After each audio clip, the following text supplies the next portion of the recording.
네, 오늘 하나님께서 우리에게 주신 말씀은 요한복음 19장 17절로 22절까지의 말씀입니다. 요한복음 19장 17절부터 22절까지의 말씀입니다.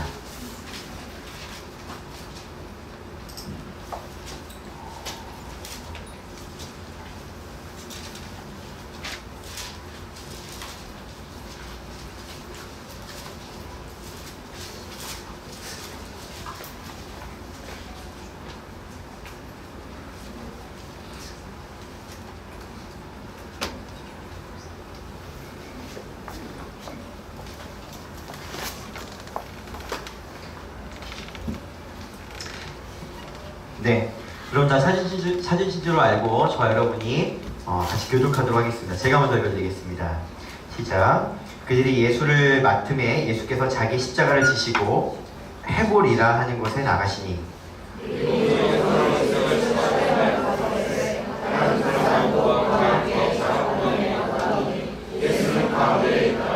빌라도가 패를 써서 십자가 위에 붙이니 나사렛 예수 유대인의 왕이라 기록되었더라.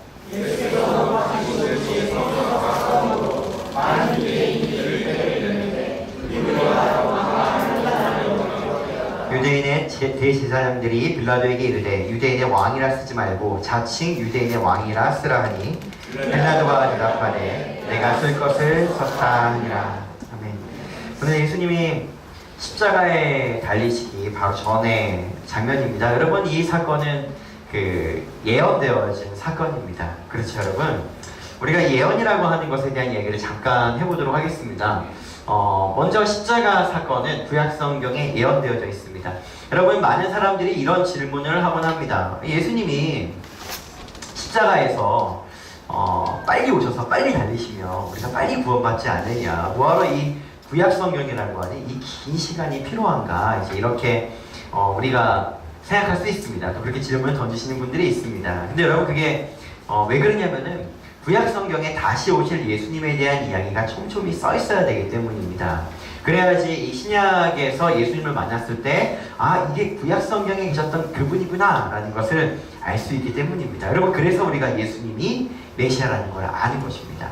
느낌으로 알고 그냥 이렇게 마음으로 알고 이런 것이 아니라 성경에 기록되어서 메시아가 오시면 이렇게 될 것이다 라고 써있는 그 일이 이루어졌기 때문에 그렇습니다. 여러분, 예수님 십자가 달리시는 장면이 구약 성경에 어떻게 기록되어 있는지 한번 우리 보도록 할까요? 함께 읽겠습니다. 시작. 우리의 허물은 인함이요 그가 상함은 우리의 죄악을 인함이라. 그가 징계를 받음으로 우리가 평안을 누리고 그가 채찍에 맞음으로 우리가 남을 입었도다. 여러분, 아멘이십니까? 여러분, 그래서 예수님이 이 땅에 오셔서 십자가를 지신 사건만 예언되어 있고 실제 사건이 아니라, 여러분, 그분이 여기 보시면은 상하셨고 찔리셨고 징계를 받으셨고 채찍에 맞으셨기 때문에 여러분, 우리가 그에 대한 합당한 보상으로 우리가 나음을 입는 줄 믿습니다. 네, 여러분, 그래서 우리의 모든 과거와 우리에게 있는 모든 사건과 우리 주위에 있는 모든 것들을 위해 기도할 때 특별히 이 말씀을 믿고 기도하시길 축복합니다. 왜냐하면 이것은 이미 구약 성경에 예언되어져 있는 말씀이기 때문입니다. 근데 여러분, 이 예언에 대한 이야기를 제가 해보자면, 여러분, 예언이 어떻게 이루어질까요? 예수님께서 만약에 십자가를 지신다라고 한다면은, 그러면은 어떻게 십자가를 지시게 될까요? 혹시 여러분 이렇게 된다고 생각하지 않습니까? 저는 어렸을 때 그렇게 생각을 했습니다. 예수님이 십자가를 지신다 그러면은 하나님이 예수님 이 땅에 보내시고 그 다음에 사람들의 마음을 막 바꾸는 겁니다. 어떻게? 십자가를 막 지도록 바꾸는 겁니다. 하나님이 상황을 바꾸셔서 만드셔서 그래서 이런 일을 이제 나타나게 하신다. 여러분, 어떻게 생각하세요? 그러니까 예언이라는 게 성취가 되려면 십자가를 지도록 하나님이 만드시는 것일까요? 아니면 십자가를 지게 되시는 것일까요? 여러분, 어떻게 생각하세요? 우리가 하나님의 약속, 예언이라는 걸 잘 이해하기 위해서는 이런 부분들을 조금 이해하실 필요가 있습니다. 우리 같이 한번 읽어볼게요. 시작. 예언은 정원으로 성취된다. 여러분, 그래서 예언은 아무나 할 수 있는 게 아닙니다. 그러니까 왜냐하면 여러분, 이 예언을 이루기 위해서 하나님이 그들의 마음을 이렇게 바꾸시고 만지시는 경우는 거의 없습니다. 그게 아니라 하나님 우리한테 이런 자유의지를 주셨잖아요, 여러분. 그렇죠? 여러분 오늘 예배에 올 수 있는 자유가 있습니다. 물론 여러분들이 여러분들의 가지장을 생각할 때, 사역자들을 생각할 때, 내가 오늘 예배 안 오면 전화 올 거 생각할 때 뭐 좀 자유롭지 않을 수 있겠지만은, 그러나 여러분 여기 올 수 있는 자유가 있고 올 수 없는 자유가 있습니다. 여러분 우리가 만약에 2000년 전에 예수님 시대에 살았다라고 한다면은 우리에게 이런 자유가 있었다는 거예요. 예수님의 십자가 못 박을 자유도 있고 못 박지 않을 자유도 있다는 것입니다. 그런데 그냥 그들 안에 일어난 수많은 사건들을 통해서 예언이 성취된다는 것입니다. 이게 정황이라는 것입니다.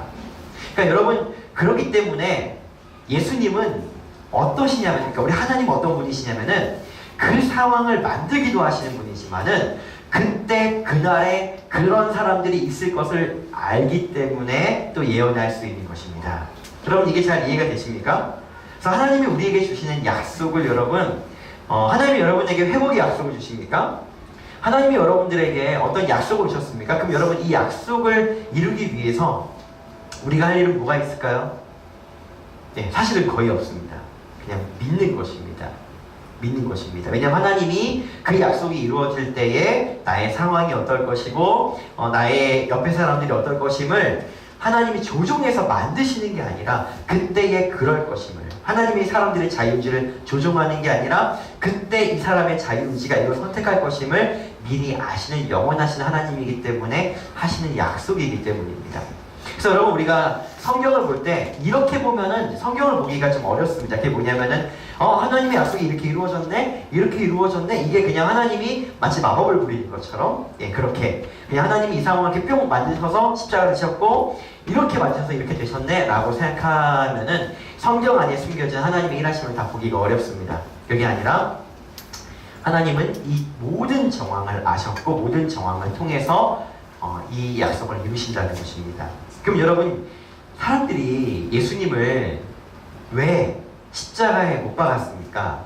왜 못 박았을까요? 여러 가지 이유가 있습니다. 그러나 가장 큰 이유가 있는데 마태복음 말씀 같이 한번 읽어보겠습니다. 시작. 그 앞에서 무릎을 꿇고 희롱하여 이르되 유대인의 왕이여 평안할지어다 하며 이제 십자가를 직접 지시면서 가는 길에 이제 일어나는, 십자가를 지실 때 일어나는 일입니다. 여러분 오늘 본문에는 이 빌라도라고 하는 이제 재판을 하는 사람이라고 쉽게 이야기를 할게요. 총독이라고 하는 빌라도 총독, 재판하는 사람이 예수님을 십자가에 못 박기로 결정합니다. 그리고 나서 거기에 이 죄의 팻말을 쓰는 것입니다. 무슨 죄를 졌는가에 대한 거 말이죠. 여러분 우리 19절 말씀 여러분 표신 성경책에 같이 한번 읽어보겠습니다. 예수님의 죄가 뭔지요. 시작. 빌라도가 패를 써서 십자가 위에 붙이니 나사렛 예수 유대인의 왕이라 기록되었더라. 이렇게 되어 있습니다. 21절도 읽겠습니다. 이거를 보고 유대인의 제사장들이 빌라도에게 하는 말입니다. 21절 읽겠습니다. 시작. 유대인의 대제사장들이 빌라도에게 이르되 유대인의 왕이라 쓰지 말고 자칭 유대인의 왕이라 쓰라 하니 이렇게 되어 있습니다. 지금 여러분 지금 이 십자가에 못 박기를 원하는 이 사람들은 예수님에게 죄의 명을 이렇게 전가하고 있습니다. 그게 뭐냐면은 왕이라서입니다. 유대인의 왕 이렇게 되어 있습니다. 여러분 왜 그럴까요? 왜 유대인의 왕이라고 되어져 있을까요? 유대인의 왕이다.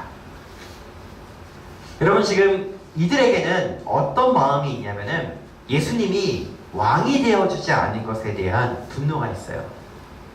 예수님이 왕이 되지 않는 것에 대한.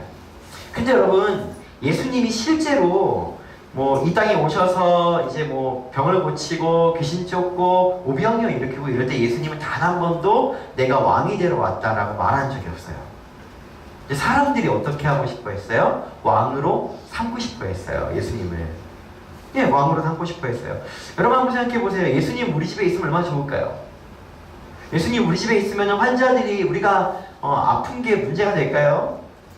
예수님 우리 집에 계시면은 우리가 가난한 게 문제가 될까요? 아니 그때 그 사람들한테는 예수님 병을 고치는 자들, 그리고 진리를 전하는 자들, 존경받는 분, 그리고 또 그 오병이어를 일으키고 죽은 자까지 살리는 분이었어요.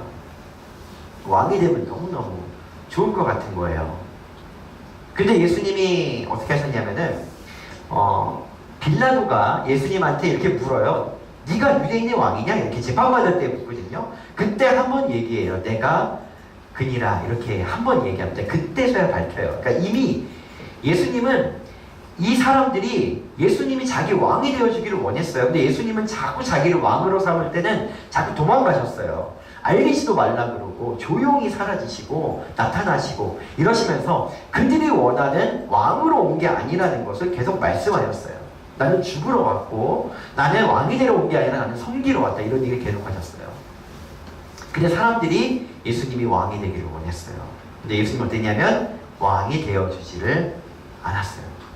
근데 거기서 오는 배신감입니다. 물론 이 예언과 복음적인 차원에서 볼 때에는 이 복음의 일을 이루기 위해서 그런 일이 일어난 것이지만은 이 예언을 이루기 위해서 일어났던 정황에 대한 얘기를 하자는 말이죠.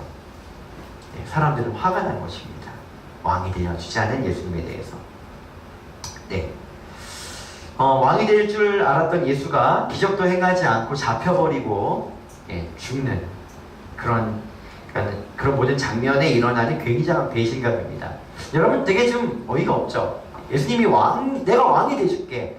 내가 너네 왕이 돼줄게. 이렇게 말하다가 왕이 안 되시면 그러면은 뭐 괜찮은 일인데 근데 사람들이 예수님 이렇게 말씀하지 않았음에도 불구하고 스스로 생각하고 스스로 원하다가 스스로 원하는 게 이루어지지 않으면은 그러면은 분노합니다.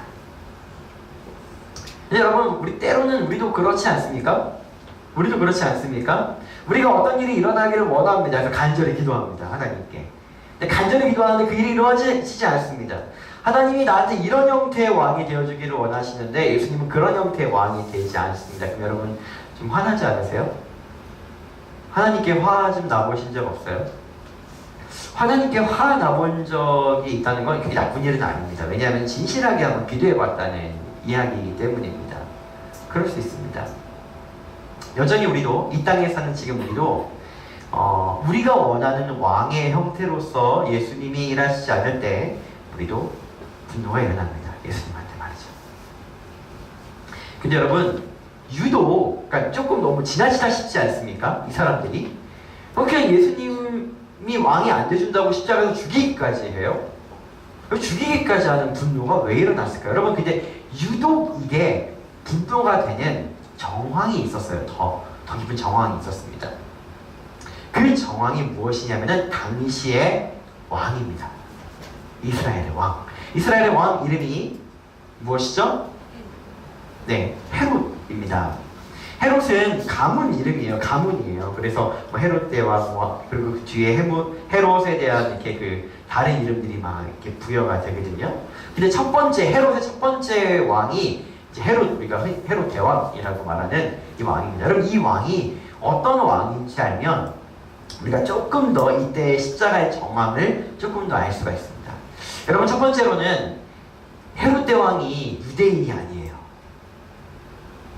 이방인이에요. 당시 유대인들은 이방인 절대 안 쳐줘요. 안 쳐주는데 게다가 이제 자기가 헤롯이 어떤 사람이냐면 자기가 유대인이 돼야 잘 먹고 잘 살 수 있기 때문에 유대인으로 바꾼 사람이에요. 그런데 유대인이면서 유대인을 증오해요. 유대인 되게 싫어하거든요. 그렇지만 자기가 먹고 살아야 되니까 유대인이 된 사람이에요. 일단 배경이 그렇습니다. 뭔가 이렇게 신분이 깨끗하지 않아요. 깨끗하지 않아요.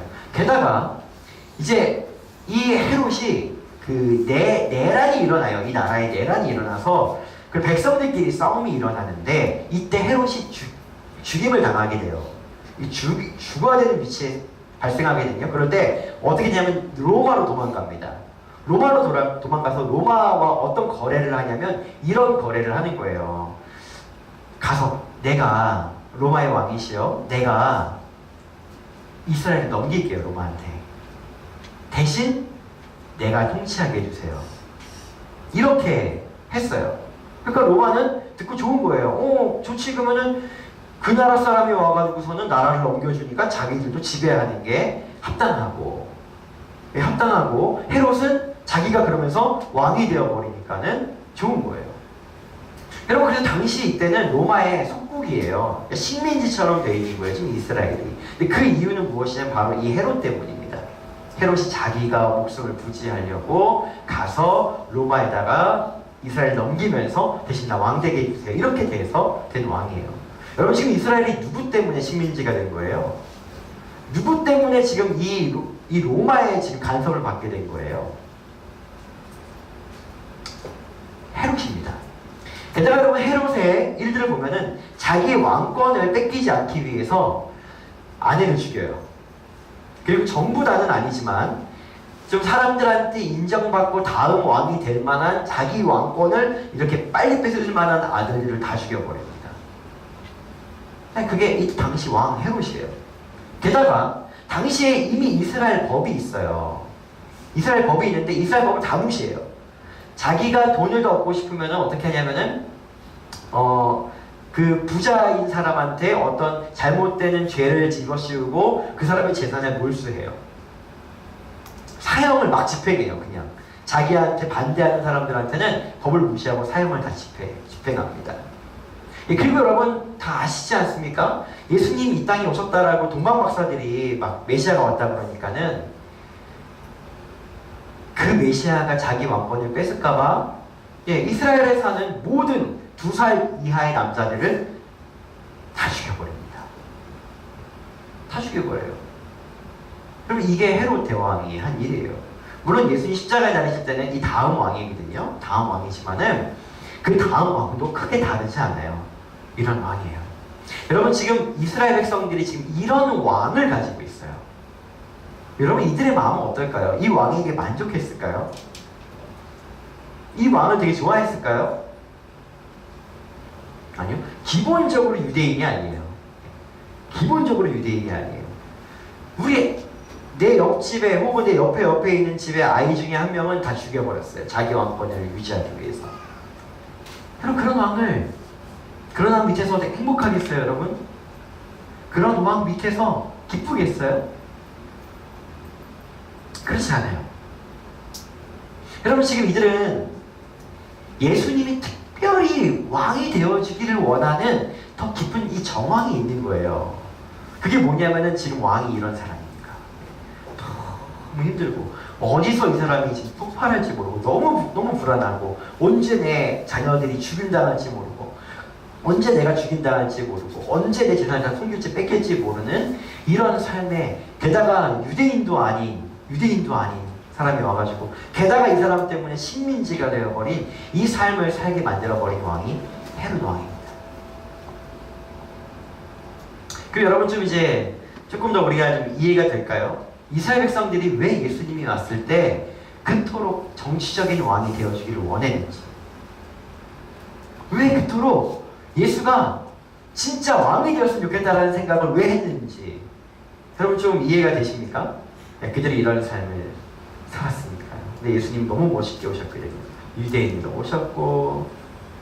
오셔서 이런 폭군 헤롯이 아니라 너무 인자한 사람이었고 게다가 우리에게 뺏어가는 존재가 아니라 우리를 주고 회복시키는 존재가 예수님이었어요. 그 모두가 다 예수가 진짜 왕이 됐으면 좋겠다라는 것입니다. 자 여러분 이제 한 가지 질문을 던지고 싶습니다. 이때에 오늘 우리가 알아야 되는 것입니다. 여러분 이들이 예수님을 왜 십자가에 못 박았다고요? 예수님한테 화가 났어요. 왜 화가 났다고요? 왕이 되어주기를 원했는데 왕이 되지 않았다고요. 그래서 유대인의 왕이라고 하는 팻말을 붙여놓고 이런 죄다라고 했다고요.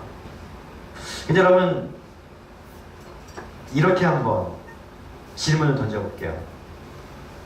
이스라엘 사람들은 진짜 예수님한테 화가 난 걸까요?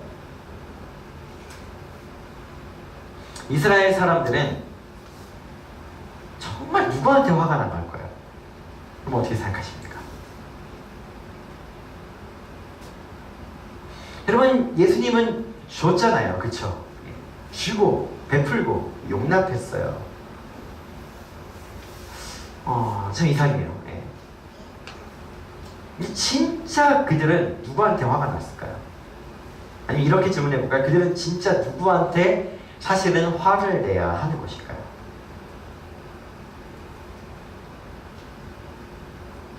다시 한번 읽어보겠습니다. 시작. 여러분 지금 만약에 말이죠. 이런 정황을 생각해 볼게요. 이스라엘 당시의 왕이 정말 너무 좋은 왕이고 너무 어진 왕이고 다윗과 같은 왕이었고 나라를 부강하게 했고 공정했고 이런 왕이었다라고 한다면은 예수님에게 그 분노가 갔을까요? 어떻게 생각하세요? 아닙니다, 여러분. 여러분 지금 분노는 진짜 분노는 예수님을 향한 분노가 아니에요. 헤롯을 향한 분노예요. 진짜 가서 화를 내고 진짜 분노를 해야 되는 대상은 헤롯 왕이에요. 근데 왜 헤롯은 가만히 두고, 그러니까 우리가 여러분 진짜 분노가 진짜 누구를 향한 분노냐라고 할 때 저 사람이 없다라고 했을 때는 내가 분노를 멈출 것인가를 봤을 때 맞으면 그게 분노예요. 그게 분노거든요. 근데 우리 많이 속아요. 되게 많이 속아요. 같이 한번 읽어보겠습니다, 여러분. 시작. 두려워하는 대상에게 받은 분노가 안전한 대상에게 달려간다. 여러분 이거 제가 지어낸 말이 아니에요. 이게 아니고 분노라고 하는, 분노를 표출하다라고 하는 말의 정의예요. 정의예요. 그러니까 우리 안에 화가 날 수도 있어요. 기분이 안 좋을 수도 있어요. 그건 그렇잖아요. 근데 이거를 누군가한테 이 분노를 와 하고 내잖아요. 이때는 어떻게 되냐면은 늘 안전한 대상에게 분노를 낸다는 거예요. 이게 분노의 정체예요. 여러분 생각해 보시기 바랍니다. 헤롯이, 이 사람들이 진짜 화가 났던 건 헤롯이에요. 자기 아들들을 죽인 헤롯이에요. 막 마음대로 사형 집행하는 헤롯이에요. 우리나라가 다 팔아먹은 헤롯이란 말이에요. 근데 그때 가서 그 헤롯에게 분노를 내면 어떻게 돼요? 죽어요. 죽어요. 말 한마디 잘못해도 죽어요. 죽어요. 여러분 죽는 건 싫거든요. 죽는 건 두렵거든요. 사람이라고 하는 존재가 어떻게 되냐면은 이 분노라고 하는 게 내 안에 쌓여집니다. 근데 쌓여진다라고 하는 건 무엇을 의미하냐면은 분노를 해야 될 때 못했다는 증거예요.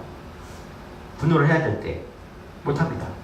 그래서 내가 두려워하는 대상에게는 분노할 수 없습니다.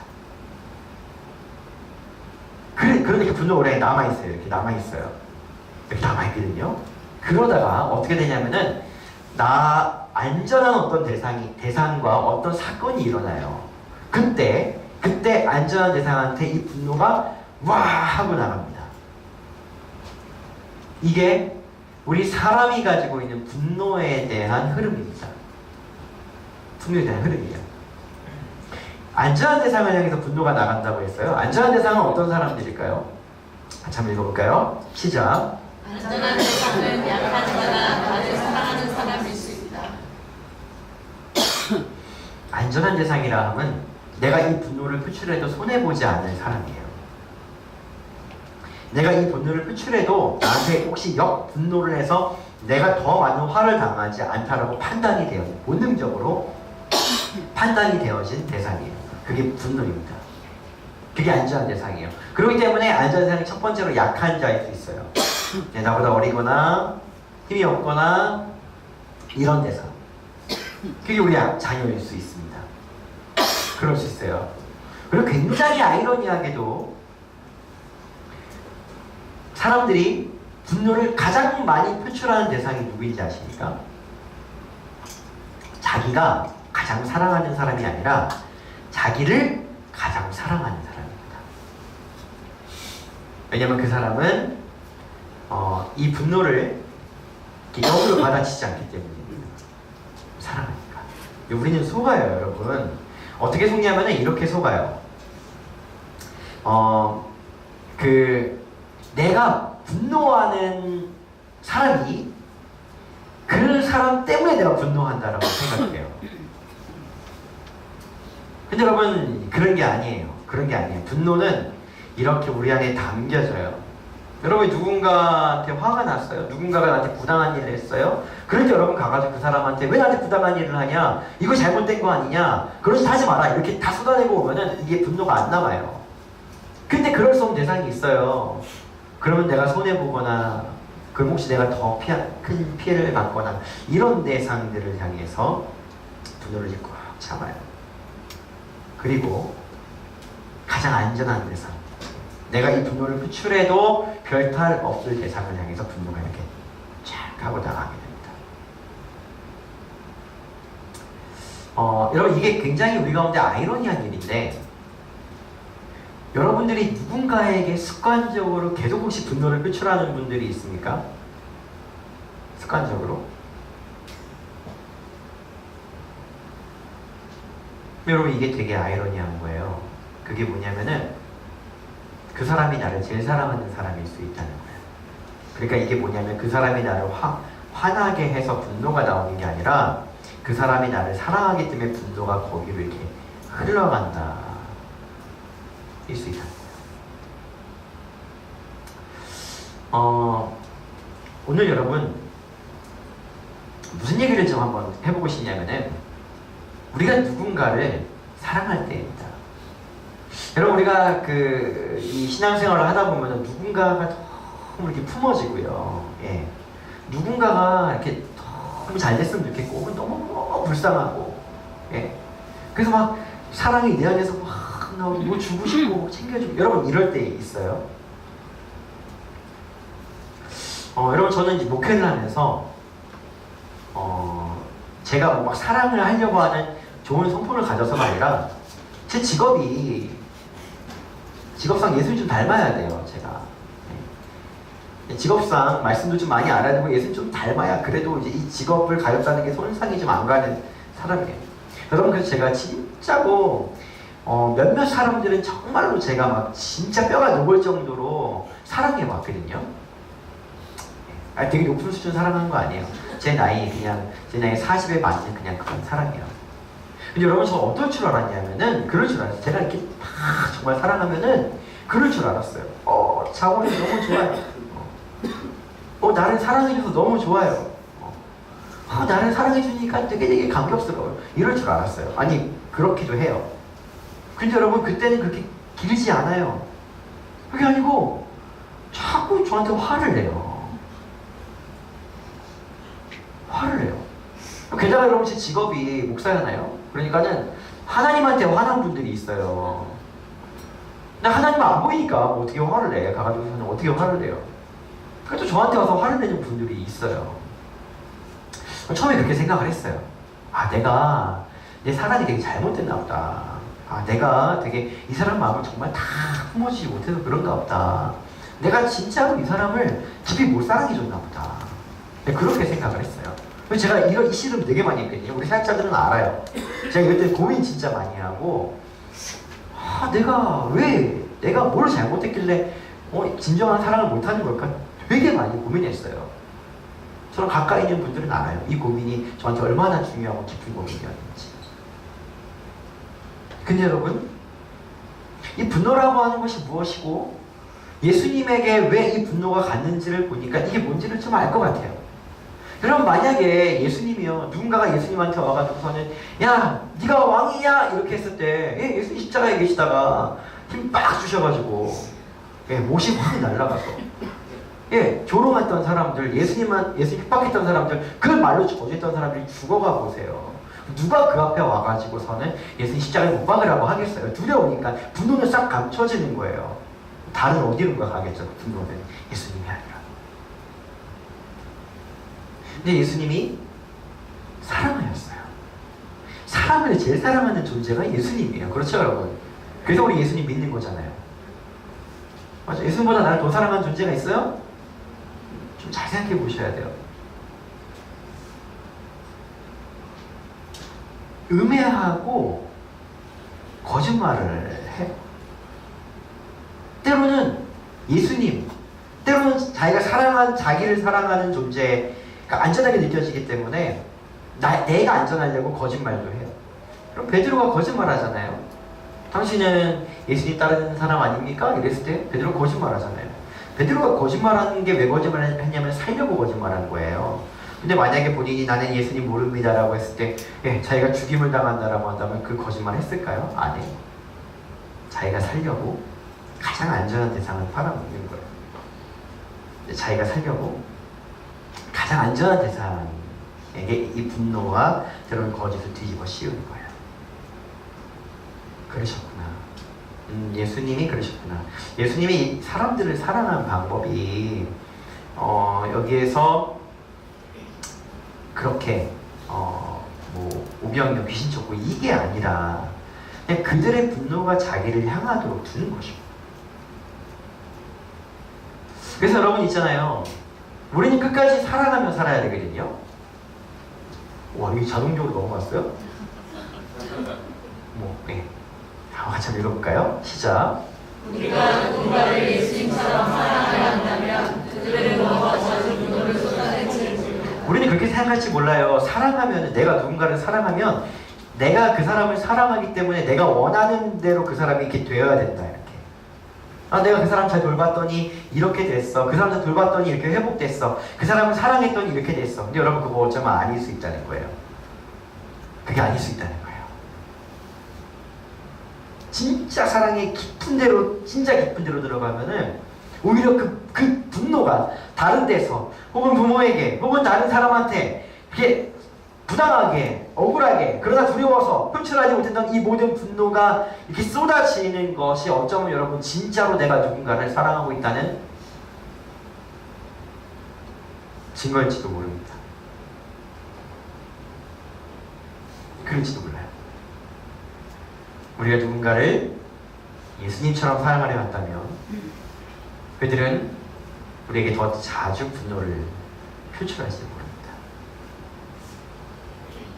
그래서 여러분 늘 더 사랑하는 사람이 지는 거예요. 지는 거예요. 사랑은 최고로 약한 사람을 만들어내요. 사랑. 내가 누군가를 내가 원하는 모습으로 만들고 있다면 그게 사랑이 아니고, 사랑이 깊은 사랑이 아니고, 내가 누군가가 나한테 그들의 분노를 쏟아내고 있다라고 한다면 우리 그렇게 생각할 수 있는 거예요. 아, 그래도 내가 조금 예수님처럼 사랑하고 있나 보다. 이렇게요. 이렇게 말이죠. 왜냐면 진짜 사랑하는 사람한테는 잘 보일 필요가 없어요. 나를 정말 사랑하는 사람한테는 내가 잘 보이거나 나를 숨길 필요가 없어요. 혹시 여러분 우리 중에서 누군가를 진짜 예수님처럼 사랑하려고 애쓰다가 갑자기 이제 지금 이런 막 분노를 받으시는 분들 계십니까? 그 여러분들에게 예수님의 사랑으로 축복합니다. 여러분 거기서 멈추시면 안 됩니다. 그냥 거기서 그렇게 사는 거예요. 그게 사랑입니다. 왜냐하면은 예수님께서는 읽어볼까요? 시작. 쓰게 탄 포도주를 예수께 주어 마시게 하려 하였더니 예수께서 맛보시고 마시고자 하니 아니하시다. 이게 여러분 이제 예수님 십자가 지시기 전에 포도주를 이렇게 주는 거예요. 포도주를. 근데 여러분 쓸게 탄 포도주가 뭐냐면 쓸게 탄 게 마취제예요. 그러니까 십자가형을 당할 사람들한테 이 십자가형이 그나마 가벼워지기 위해서 이 십자가 지기 전에 쓸게 탄 포도주를 줘요. 근데 예수님이 마시지 않아요. 왜냐하면 예수님이 이것도 그대로 당해야 되기 때문인 거예요. 그리고 나중에 뒤에 보면 신포도주는 뜻이거든요. 그거는 사람들의 이 죄를 의미해요. 그 신포도주는 입에 마시세요. 이게 사람의 죄를 마시고 자기 고통에 멈춤 거절하세요. 여러분, 우리가 예수님처럼 사랑할 때 우리는 이 쓰게 탄 포도주를 마시려고 하면 안 돼요. 그냥 사랑하는 거예요. 그냥 사랑하는 거예요. 제가 얼마나 당황했는지 몰라요. 얼마나 당황했는지 몰라요. 사랑하는데 왜 그러지? 사랑하는데 왜 그러지? 또 잘해주는데 왜 그러지? 이렇게요. 잘해주고 사랑해주는 게 적당한 기쁨을 줄 수 있지만 인간의 이 본질 안에 들어오는 것들은 그렇게 된다는 것입니다. 그래서 여러분 이 분노는 돌고 돕니다. 어떻게 도냐면은 이렇게 도는 거예요. 내가 누군가한테 이렇게 두려운 대상에게 화가 일어납니다. 분노가 일어납니다. 근데 분노를 표출 안 합니다. 우리가 우리 직장 상사들한테는 제법 잘 분노 안 해요. 너무 잘 참죠 분노를. 손해 보니까 잘 참아요. 꾹꾹 당겨져 있는데 근데 그와 같은 뭔가 부당한 일 때문에 분노가 쌓여져 있는데, 그런데 그 부당한 일과 비슷한 어떤 느낌을 주는 사람이 나타나는데, 근데 그 사람과 그런 사건이 일어났을 때 이 사람이 약자예요. 내가 분노를 쏟아도 안전하겠다라는 게 아주 본능적으로 딱 느낌이 와요. 그러면 거기에 분노가 쫙 가는 겁니다. 그럼 이 사람은 분노를 받았어요. 분노를 받았단 말이에요. 그러면 또 그 분노를 안고 살아가다가 또 안전한 대상을 만났을 때, 그와 같은 사건을 만났을 때 이 분노가 또 쫙 하고 나가요. 성경은 뭐라고 말하냐면은 너희 입으로 나오는 게 너희 속에 있는 거다, 이렇게 얘기를 해요.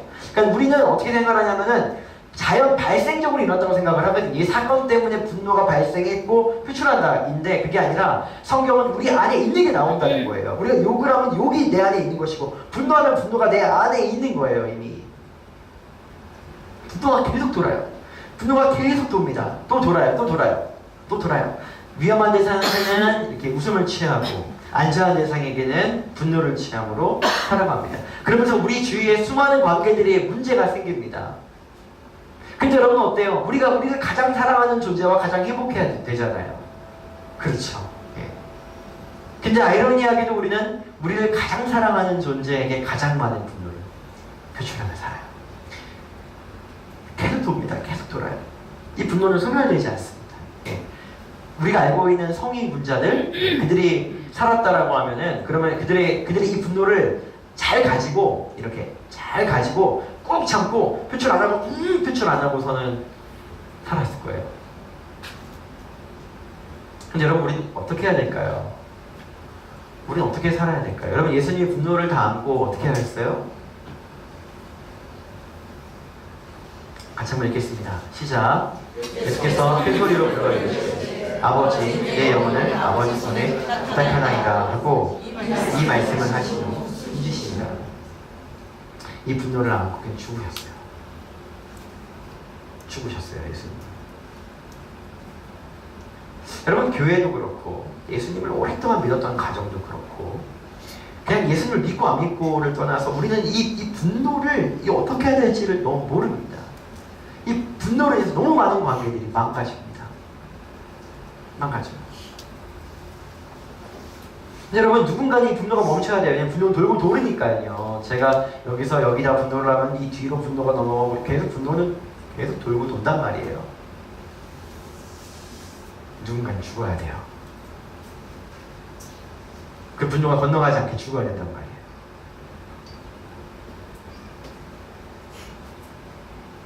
어떻게 죽을 수 있어요? 우리 예수님은 직접 죽으셨지만 우리는 이 땅에서 살 날이 많이 남았습니다. 살 날을 통해서 하나님께 영광 돌려야 됩니다. 여러분, 우리가 이곳에서 이렇게 말하는 거예요. 저를 한번 따라해 보시겠어요? 하나님, 분노를 가지고 있는 나는 죽었습니다. 이제 나에게 새 마음을 주십시오. 여러분, 우리가 예수님을 믿는 순간 이제는 내가 사는 게 아니라 예수님이 사시는 거예요. 근데 우리 예수님처럼 못 살거든요. 그냥 조금 좋은 성품 가지고 좀 살거든요. 근데 이 분노를 가지고 하나님께 가지고 나오는 거예요. 예, 찌르면 폭발할 것 같지만, 너무 많이 쌓여가지고 찌르면 폭발할 것 같지만 하나님께 나오는 거예요. 하나님, 제가 너무 죽겠습니다. 분노 때문에. 누구한테 확 쏟아버리면 너무 시원할 텐데 죽겠습니다. 죽을 것 같습니다. 하나님, 그러나 내 영혼을 아버지의 손에 위탁합니다. 하나님, 내가 이 분노를 가지고 있는 건 나입니다. 나. 예수님이 아니라 내가 죽고 예수로 사는 삶인데 이 분노를 가지고 있는 건 나입니다. 나. 하나님, 그런 나를 죽여주시고 내가 죽었음을 선포해 주시고 오늘 예수님께서 내 안에 살아주십시오라고, 이렇게 이것을 가지고 십자가의 무덤 앞으로 나아가는 사람들을 통해서 이 땅의 분노들이 사라집니다. 여러분, 이 씨름 해보셨어요? 여러분, 한 번의 기도로 잘 안 됩니다. 근데 여러분, 우리가 이렇게 옆에 있는 사람을 툭 때렸을 때, 툭 찔렀을 때 옆에 있는 사람이 괜찮아요 하면 뭐가 좋은 거냐면 성품이 좋은 거예요. 성품이 좋다, 이렇게 얘기해요. 근데 여러분, 이런 얘기 들어봤어요? 영성이라는 얘기 들어보셨습니까? 영성이라고 하는 거 하면서 우리의 영, 진짜 내 안에 인격체가 가지고 있는 성품을 말하는 겁니다. 쉽게 말해서 영의 성품입니다. 영의 성품은 이럴 때 성장하게 됩니다. 이럴 때 성장하게 돼요. 누군가는 죽어야 돼요. 누군가는 분노를 끌어안고 죽어야 돼요.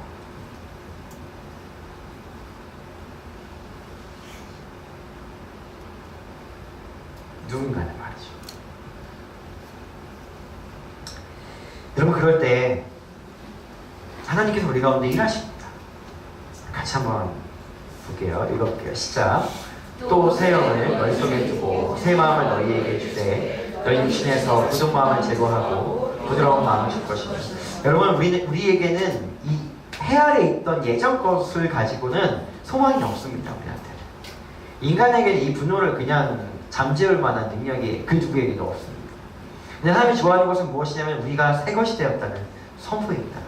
내가 새 것이 되었다라는 거예요. 여러분, 그럴 때 예수님께서 우리 가운데 새 마음을 주세요. 그거는 분노를 가져가시는 것도 아니고 분노가 참아지는 것도 아니고 이 분노가 없는 상태의 마음을 우리에게 부여하십니다. 여러분, 혹시 이런 실험을 통해 이런 마음을 가져보신 적 있습니까? 그럼 그런 사람들에게 그렇게 말하는 것입니다. 그게 영성이다. 왜냐하면 계속 예수님의 새 마음을 받기 때문에 우리 영이 예수님의 성품을 받게 되는 것입니다. 영성입니다. 여러분, 이 땅에 교회 와가지고 성품 좋은 그리스도인들은 많이 있는데 진짜 이 영성이 좋은 사람들이 찾기가 쉽지 않습니다. 그냥 나의 이 분노의 문제를 타인을 빌미하지 않고 스스로 하나님과의 관계에서 해결할 수 있는 능력입니다. 우리는 세상 살아보면 너무 화날 일이 너무 많잖아요. 얼마나 많아요. 그럼 오늘부터 집에 가서 잠자기 전에도 화날걸요. 우리 청소년, 청년, 남자들이 오늘 게임하다가 화날걸요. 여러분. 연습 엄청 많이 했는데 난 필살기가 먹히지 않아서 굉장히 화가 날 거예요. 화가 나거든요.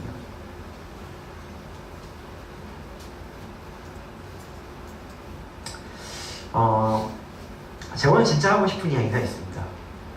여러분, 그것은 무엇이냐 우리 이제 같이 읽어보겠습니다. 시작. 우리가 소중한 누군가에게 계속 분노를 쏟아내고 있다면 예수님을 보아야 합니다. 이게 이제 무슨 얘기냐면은 여러분, 우리가 예수님께 화내는 것을 그냥 다 이해하세요. 그렇죠.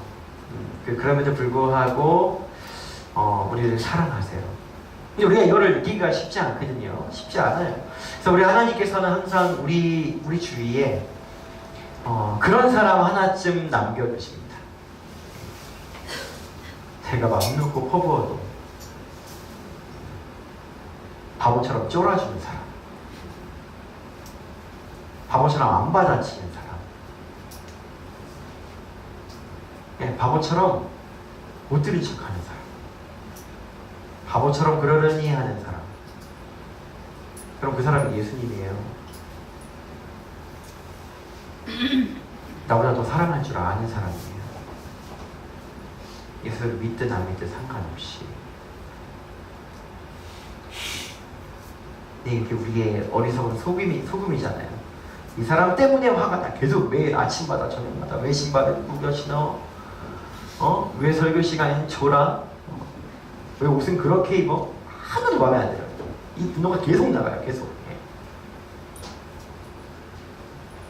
계속 받아줘요. 아이고, 그러냐. 아이고.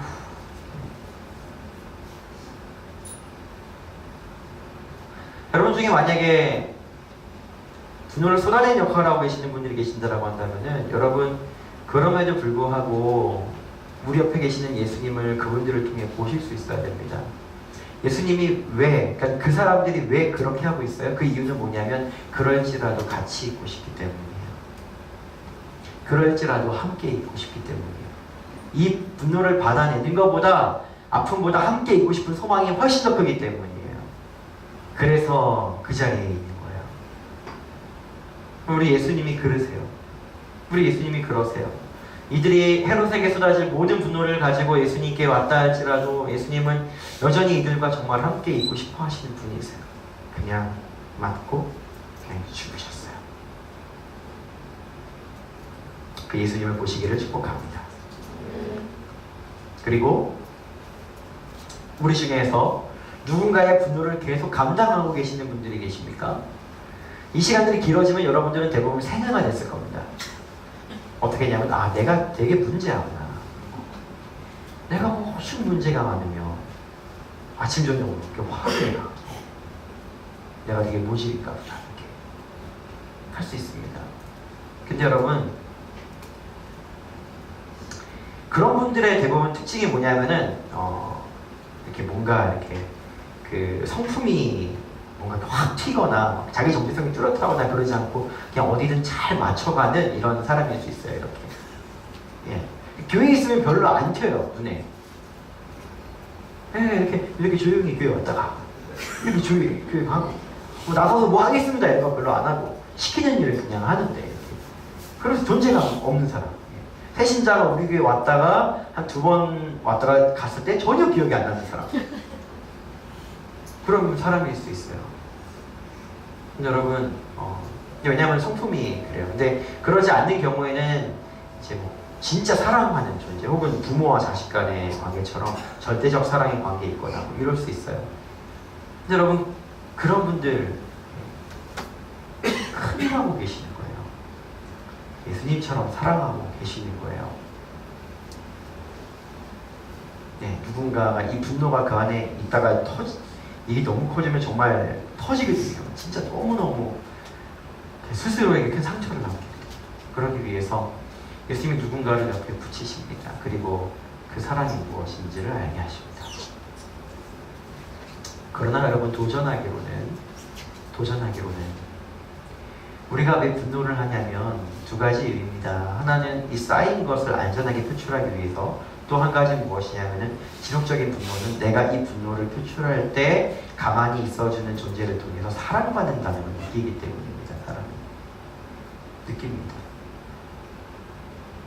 근데 여러분, 도전하기로는 우리가 건강한 사랑의 관계로 나아가기를 축복합니다.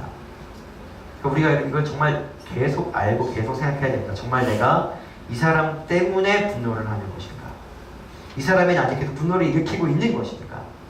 아니면 내가 풀 수 없는 분노가 있어서 이 사람에게 분노가 나가는 것인가? 여러분, 모든 우리의 분노에 한 번쯤 생각을 해보셔야 합니다. 우린 거기서부터 힘을 얻을 수 있습니다. 우린 거기서부터 예수님의 십자가를 함께 걸어갈 수 있습니다. 우린 거기에서부터 우리의 삶에 하나님이 무슨 일을 하십니까? 내가 원하는 일은 하나도 안 이루어지시는데요? 라고 하지만 예수님의 사랑이 내 곳곳에 이 사람들을 통해 세팅되어 있다는 것을 그제서야 볼 수 있을 것입니다. 귀한 여러분, 오늘은 그저 잠잠하게 여러분에게 도전하고 싶은 것은 예수님처럼 사랑해보자라는 것입니다. 우리가 그리스도인임을 불구하고 우리의 분노는 여전히 똑같습니다. 이 분노의 메커니즘은 믿지 않는다는 건 똑같습니다. 근데 여러분, 오늘 예수님께서 우리에게 초청하십니다. 이제 우리 아까 읽었던 아가서 말씀 기억하세요? 이제 너와 나 사이에 겨울은 끝났다. 그렇게 우리 그런 교제 말고 있지, 진짜 사랑하는 사람에게 분노로 사랑하고 분노로 사랑 확인하는 게 아니라 사랑한다라고 사랑하고, 사랑한다라고 말하고 사랑하고, 사랑하는지 물어서 확인하는 그런 관계. 우리 예수님이 같이 가자고 말씀하십니다. 왜냐하면 분노가 있는 마음은 절대로 쉼이 없기 때문입니다. 나랑 가자 하십니다. 나랑 가자 하십니다. 그래, 때로는 너의 분노 나한테 쏟아내. 괜찮아. 괜찮아. 하십니다. 난 그래도 난 너 옆에 있고 싶어 하십니다. 그리고 예수님은 그렇게 우리를 위해서 참고 인내하시고 계시지만 그분의 마음 한자락에는 어떤 소망이 있냐면, 그러나 그럼에도 불구하고 예수님처럼 사랑하는 사람들이 일어나주기를, 이 땅에서 그 사람이 저와 여러분 되시기를 예수님 이름으로 축복합니다. 찬양 한번 하겠습니다.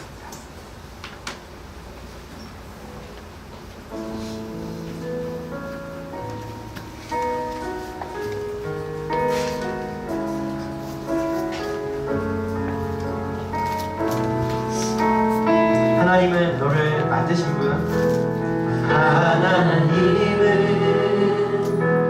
너를 만드신 분, 너를 가장 많이 알고 계시며, 하나님은 너를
볼 수 있는 눈을 열어주시기를 원합니다. 혹시 여러분 내가 뭐 너무 잘못해서 계속 나한테 분노가 온다라고 생각하는 분들 계십니까? 물론 그럴 수도 있어요. 네, 그럴 수도 있어요. 근데 여러분 오늘 예수님 말씀하시는 것은 무엇이냐면은 우리 중에서 그래도 그럼에도 불구하고 함께 있고 싶기 때문에 그렇게 사는 사람들이 있다면은 예수님 말씀하시는 것은 네가 사랑하기 때문에 그런 것이다 라고 말씀하십니다. 그럼 이 말씀을 들으시기를 축복합니다. 여러분 그리고 오늘 여러분 누군가를 정말 사랑하고 품어보려고 애썼는데 오히려 여러분 더 이렇게 분노를 맞이하게 되는 경우를 맞이하신 분들이 있습니까? 여러분 저는 이것 때문에 정말 많이 좌절했거든요. 목사가 돼서 제대로 사랑 못하나 보다 이렇게 말이에요. 근데 여러분 혹시 그런 분들이 있다라고 한다면 오늘 예수님께서 네가 사랑하기 때문이다 라고 하신 음성을 들으시기 바랍니다. 혹시 여러분 우리의 삶이 너무 상처가 또 많고 어려움을 겪을 때 지속적으로 누군가한테 그렇게 또 그럴 수 있거든요. 근데 여러분 그럴 때 이 정죄가 아니라 예수님이 그냥 그럼에도 불구하고 나와 같이 있고 싶어 하시는 그 예수님의 사랑의 순결을 느끼기를 원하신다라고 우리 주님 말씀하십니다. 여러분 오늘 사랑에는 여러 가지 각도가 있지만 특별히 이 분노를 안고 죽으신 예수님의 사랑을 보면서 우리가 각각 처한 상황대로 내 주님의 말씀이 사실인 줄을 믿기로 결정합니다. 그렇게 우리 주님의 사랑 앞에만 나가서 다 같이 한번 기도해 보도록 하죠. 기도하겠습니다. 하나님 아버지 감사합니다.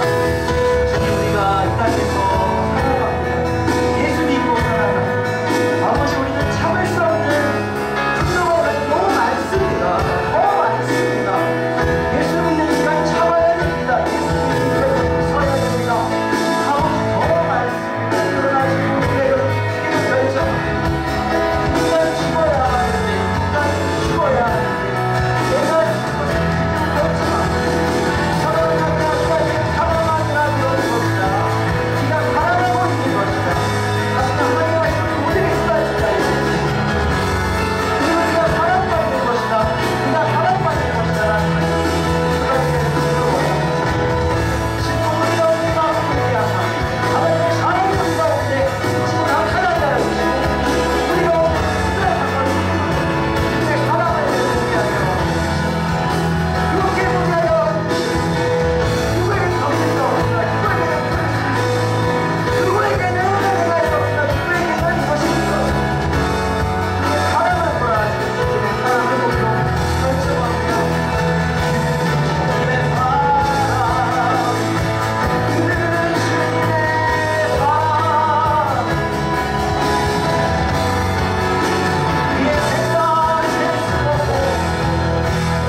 우리가 잘 속습니다.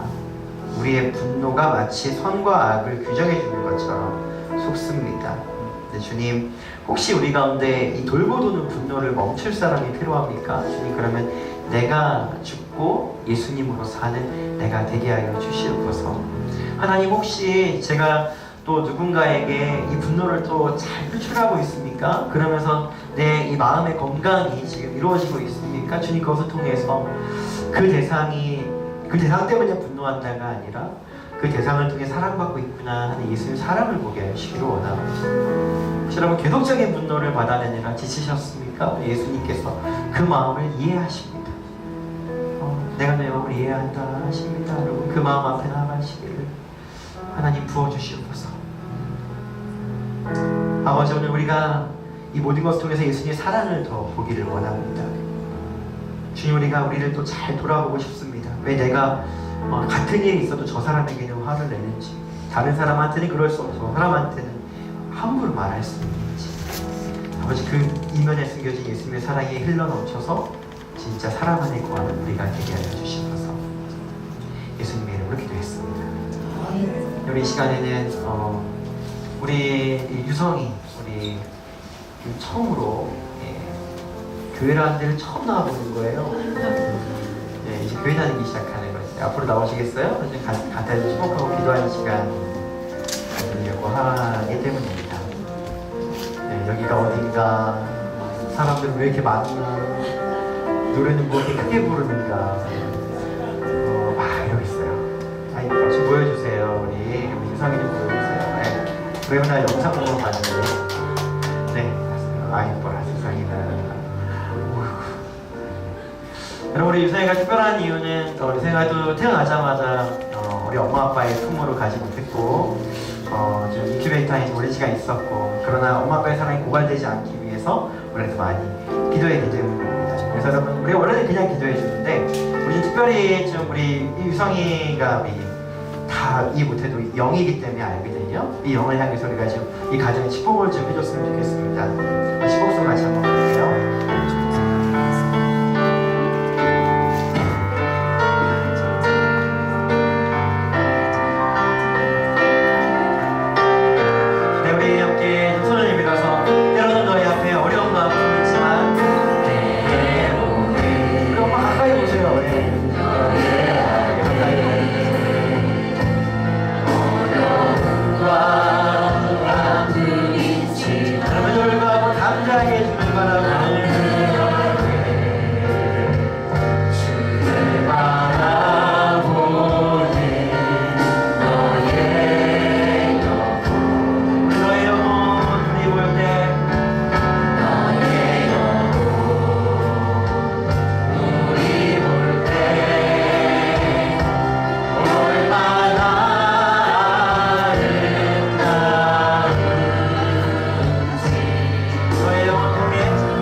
핸드폰이 돋보이는 일이었어요. 그럼 제가 반주 살짝 해주시고요. 그럼 제가 축복하며 기도하도록 하겠습니다. 네, 주님, 우리가 드디어 만났습니다. 잠시 인생을 살면서 한 영혼과 한 영혼이 이 같은 시간에 교차점을 갖는다는 것이 얼마나 위대한 일인지 모릅니다. 우리 유성이 때문에 기도할 수 있었고, 또 유성이 때문에 우리가 마음 아파할 수 있었고, 또 그러기 때문에 지금 이 깊은 감사의 시간을 드릴 수 있음에 주님께 감사드립니다. 아버지 하나님, 또 애쓰고 수고하고 고생한 엄마 아빠, 몸으로 많이 힘들면서 고통을 느끼면서 이 해산한 계속하겠습니다. 네. 그리고 이 시간들을 통해 위해서 남들에게 보일 수 없지만 그럼에도 불구하고 눈물을 흘리고 아파했던 아빠, 아버지 그렇기 때문에 더 이들의 사랑이 이 아이에게 쏟아진 줄 믿습니다. 주님 부어주십시오. 하나님의 사랑을 넘치게 부어주십시오. 특별히 우리 유성이 태어나자마자 엄마 아빠에게 안기지 못했던 그 시간의 공백이 전혀 없는 줄로 믿습니다. 주님, 우리에게 다가온 유성에게 있었던 이 시간들이 짧은 시간이라 할지라도 주님 이 시간은 절대 손해보는 시간이 아니고 이 아이의 이 영과 육의 또 생각의 건강을 위하여서 주님이 다 사용하여 주실 줄로 믿습니다. 아버지는 풍성하게 임하여 주시고 아버지 홀로 인큐베이터에 있었던 모든 시간들을 예수의 볼로 덮으셔서 아버지는 하나님이 사랑하시고 지금 이 부모가 또 안고 있는 이 시간으로 주님 변화시켜 주시기를 원합니다. 이것으로 주님 놀라운 일을 행하십시오. 하나님이 정말 큰 일을 행하십시오. 우리 유성이의 삶과 인생 전체를 주님께 드립니다. 이 삶을 받으시고 아버지는 다시 한번 이 질병 때문에 고통하는 시간이 갖지 않게 해주시며 그러나 고통받았기 때문에 아픈 자들을 이해하고 아픈 자들을 사랑하는 그 마음을 부어주사 주님 이 아들을 통해 큰 영광 받으시기를 원합니다. 이 아들을 통해 우리 엄마 아빠가 큰 보상을 받을 줄로 믿습니다. 그 모든 고통에 대한 대가가 이 생명으로 충분한 줄 믿습니다. 이 가정을 축복하고 축복하오니 하나님께서 더 깊은 기쁨과 예수님을 닮아가는 아름다운 가정 되게 하여 주시옵소서. 예수님의 이름으로 기도했습니다. 아멘. 아멘. 우리 들어갈 때 여러분 큰 박수 보내주시기 바랍니다. 주님 너무 축하합니다. 기도하다가 경기로 나가지고 범상한 친구가 아닙니다.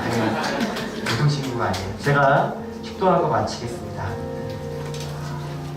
이제는 우리를 사랑하사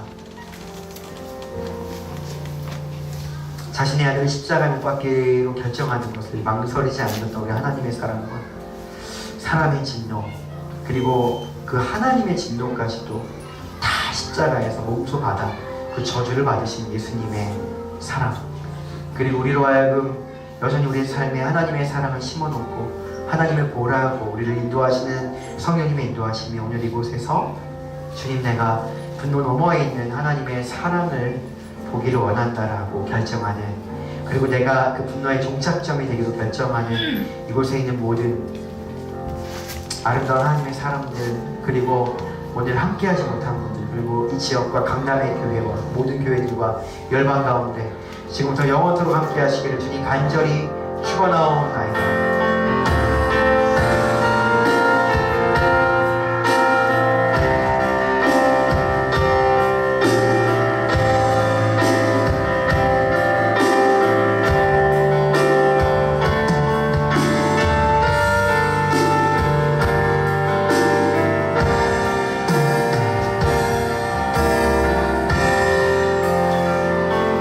자에 계신 분들에게 인사하겠습니다. 당신이 내 삶에 심으신 예수님의 사랑입니다. 축복하겠습니다.